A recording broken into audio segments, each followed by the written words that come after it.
Hey everybody, and welcome to Tokyo Game Show 2013. Sean McInnes and Dan Capini here, and we've just stepped out of Sony's Keynote address, in which they covered a few different topics, and I guess the main news point out of that is that Sony plans to sell 5 million PS4s in fiscal 2013, right? Which is a big number, considering they're not launching in all territories. Japan's not going to get the PS4 until early next year. And they announced yesterday that Asian markets, the Southeast Asian markets, are also going to be ahead of Japan, which is unheard of, given that Sony's spiritual heartland is the land of the rising sun. Yeah, and so it's an important distinction that is fiscal 2013 and not 2013 ending December 31st of this year. So that I'm not sure when Sony's fiscal calendar ends, but sometime in 2014. Yep, and it's also worth noting that I think the last figure they released was that they had about 1 million pre-orders globally. So they're looking to shift 4 million units at retail in a short period of time. So that's a lot of confidence. Yeah, absolutely. So I mean, even with the countries not getting it right away, they're still planning some pretty big numbers. Yep. Some of the other big stuff that they announced, kind of the ethos of the PlayStation universe is going to be around users and games always being connected, and they showed some of the social interactions and some more of the UI today. Your take on that? Yeah, I mean, it's hard. I haven't seen too much of the UI in action. I've only really seen like snapshots here and there. It's hard to really get a sense of it until you actually like sit down with the controller and get a good look at it.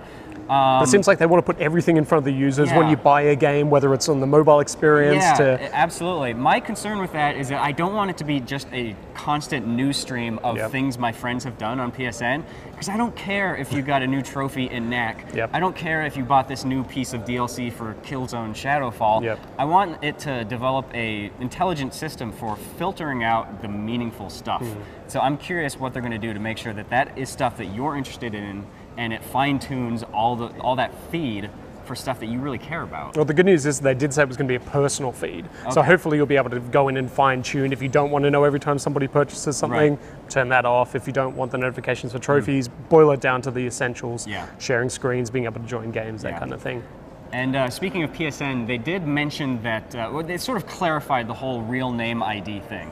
So you're still going to be able to create a PSN ID, which has a nickname on it. But if you want, you can use your real name as well. And they mentioned that that is done in an effort to just expand the user base so that they can get those casual people who don't really know what the whole online nickname thing means, and the type of people who would feel more comfortable accepting friend requests from people whose names they actually know. I'm not sure I understand this logic, to be honest. We both looked at each other and thought, is that right? Yeah, was that like just a translation goof? I'm not sure, but I would have thought the exact opposite, that the casual audience would be the most likely to brace the anonymity of the internet, and the core users are the ones who maybe then want to go and hook up with people they actually know and play with a regular group. But who knows? But I mean, at least they mentioned that it's not a necessary thing. You can still use your nickname. Yeah, exactly. You can use a real name ID if you want. It's up to you. So it's not going to be one of those BattleNet ID issues all over again.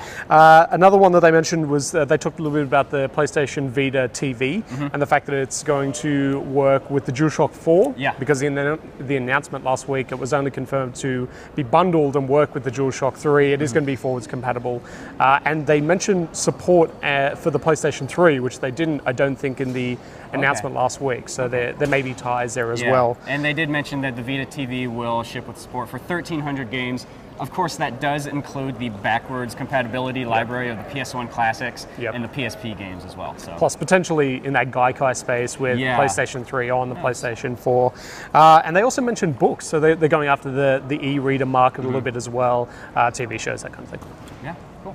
Cool. I think that wraps up all the major talking points from the PlayStation press conference. We've got stacks more coming up from TGS 2013. Keep it locked to GameSpot.com.